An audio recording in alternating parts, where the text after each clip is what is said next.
Olá, seja bem-vindo, seja bem-vinda a mais uma videoaula. Meu nome é professor Emiliano. Hoje nós vamos ver um conteúdo super importante do nono ano, função do primeiro grau. Tranquilo? Nós vamos na sequência ver função do segundo grau e logo após trigonometria no triângulo retângulo, mas hoje nós vamos trazer as primeiras ideias sobre função do primeiro grau. Tranquilo? Olha só, vamos ver aqui, ó.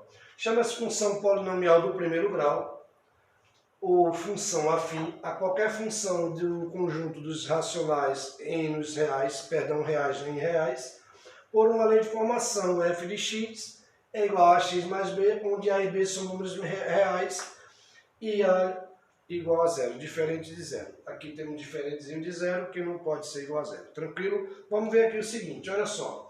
Aqui eu tenho primeiro a ideia de uma função afim. O que é que eu quero mostrar para vocês inicialmente? Que o gráfico de uma função do primeiro grau vai ser sempre uma reta. Se o gráfico de uma função do primeiro grau é uma reta, na função afim, todas as retas a partir de uma função afim, tá, elas vão ser representadas nesse plano, mas com um detalhe, ela nunca vai passar na origem. E aí o aluno deve estar perguntando assim, origem? O que é que significa isso na verdade? É esse pontinho aqui, ó, tá? Que fica aqui, estabelecido aqui no ponto. Isso aqui é o ponto zero, é a origem. Tranquilo? Porque à direita de zero estão os valores positivos. À esquerda de zero estão os valores negativos. Isso aqui para x. Aqui para cima está o y positivo, aqui embaixo está o y negativo. Então aqui eu tenho x mais e aqui eu tenho x menos. Tranquilo? Então a função afim, para a gente começar a entender esse processo, o gráfico de uma função afim nunca irá passar na origem. Ele pode passar aqui nesse ponto, ele pode passar nesse, ele pode passar assim. Eu posso ter esse gráfico assim, esse gráfico assim. Mas ele nunca vai passar nesse ponto. Tá? Nesse caso aqui, esse gráfico representado dessa forma está indicando que a função ela é crescente, quando A é maior do que zero. Tranquilo? Se fosse ao contrário aqui, ó, descendo aqui, sem passar pela origem, eu teria a condição que A é menor do que zero. Nesse caso, a função seria decrescente. Tranquilo? Na função linear, obrigatoriamente, o gráfico precisa passar exatamente onde? Na origem. Tranquilo? Lembrando, função afim não passa na origem. Função linear obrigatoriamente passa na origem.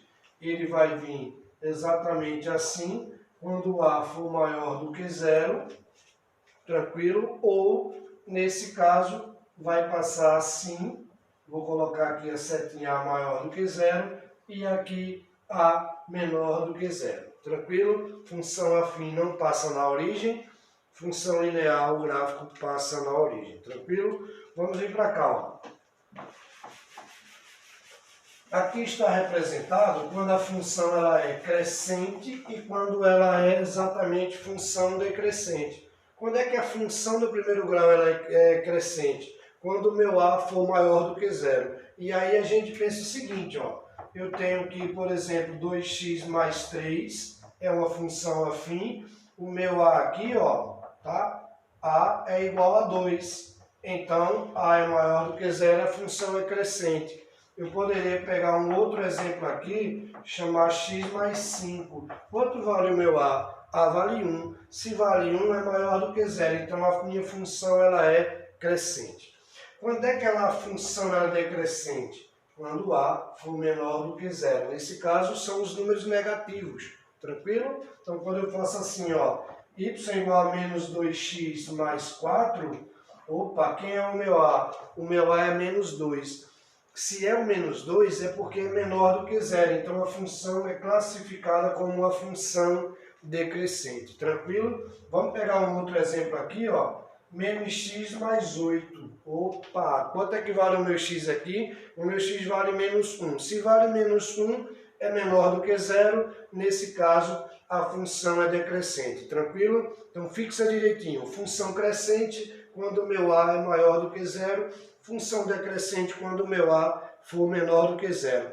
O aluno pode estar se perguntando, quem é A e quem não é A. Por que ele é maior, por que ele é menor? Porque toda função, ela é na forma, vou colocar aqui, ó, ax mais b. Então esse A aqui é o número que antecede a variável x. Está aqui, ó. A aqui é 2 e o A aqui é 1. Quem é o meu A aqui? É menos 2. Quem é o meu A aqui é menos 1. Tranquilo? Então o A é justamente o valor, o número que antecede a variável x. Tranquilo? Vem comigo aqui, ó. Vamos falar de um outro tópico de função, que é justamente o que, ó? O zero da função do segundo grau. Tranquilo? Opa, professor, zero da função do primeiro grau? Sim, muito tranquilo. Ó, zero da função é o único ponto que vai passar pelo eixo das abscissas. O eixo das abscissas, chamado também de eixo de x, é esse eixo aqui, o eixo de x. É o único ponto, porque na função do segundo grau nós podemos ter 1, 2 ou nenhum ponto tocando o eixo das abscissas. Mas na função do primeiro grau é obrigatório que esse ponto toque aqui o eixo de x. Por exemplo, se eu pegar aqui uma função 2x menos 4, tranquilo? E aí eu peço para o aluno, galera, determina aí o zero da função. O meu aluno vai chegar aqui e vai falar assim, opa, professor, vou colocar aqui igual a zero. Porque quando a gente quer o zero de uma função, a gente zera essa função, passando a ter aqui, a partir de agora, ó, uma equação do primeiro grau. Tranquilo? Então eu deixo de ser função, passo a ter essa equação. E como é que eu resolvo essa equação? Normalmente, sem problema, ó, eu faço que 2x é igual a 4. Ele está menos, passou a ser mais. E quem é o meu x? É 4 dividido por 2. Logo, x é igual a 2. Então, nesse caso, esse valor aqui, nós chamamos de quê? De zero da função. É esse valor 2. Se eu pedisse para você, por exemplo, fazer esse esboço aqui que a gente chama de esboço gráfico do zero da função, o meu aluno poderia sem nenhum problema olhar para cá e falar, opa, a função ela é crescente, logo vou fazer isso aqui, ó. O gráfico ele vai ser voltado para cima e aqui eu vou colocar o meu zero da função. Eu estou representando, fazendo o esboço gráfico do zero da função do primeiro grau a partir dessa função aqui. Tranquilo, gente? Então, zero da função é o único ponto que passa pelo eixo das abscissas. Nesse caso específico, esse zero aqui se obtém quando a gente zera a função. Coloca ela aqui igual a zero. Tranquilo? Vem comigo aqui, ó. Vamos falar aqui agora do gráfico da função. Opa, a gente já viu que o gráfico da função é uma reta, e aí você pode o seguinte, dependendo da questão, você já pode ter os valores atribuídos aqui a x, ou não. Opa, professor, valores atribuídos a x, sim. Porque para a gente, por exemplo, pegar uma função qualquer e ver, perceber, representar o gráfico dela em um plano cartesiano, a gente precisa justamente fazer o seguinte, determinar valores a x para encontrar os seus respectivos valores com y. Nesse caso, por exemplo, se eu pegasse aqui essa função, 2x mais 2, por exemplo, tá? Eu quero saber quais são os valores de y quando eu atribuir essa situação aqui, ó, para me formar pares ordenados, para que eu possa, por exemplo, representar no plano cartesiano. Então, olha só, qual é a palavra de ordem para a gente descobrir se esses pares ordenados x e y? É pegar o valor atribuído, por exemplo, menos 1, 0 e 1, e substituir aqui na função. Tranquilo? Ó, se eu pegar aqui, ó, 2 vezes menos 1, mais 2, vou pegar aqui 2 vezes nada, mais 2, e eu vou pegar aqui 2 vezes 1, mais 2. Tranquilo? Quais são esses valores que eu vou ter aqui? Aqui eu vou ter aqui, ó, menos 2 mais 2 vai dar 0. 2 vezes nada, nada, sobra 2. 2 vezes 1, 2 mais 2, 4. Eu vou ter os pares ordenados, menos 1 e 0, 0 e 2, 1 e 4. Nesse caso aqui, eu vou formar esses pares ordenados. Olha que coisa bacana aqui, ó. Tranquilo? Se eu formei esses pares agora, eu vou representar exatamente onde? Aqui no plano cartesiano. Quando x for menos 1, está aqui, ó. o meu y vai ser 0. Opa, está em cima do eixo, está aqui.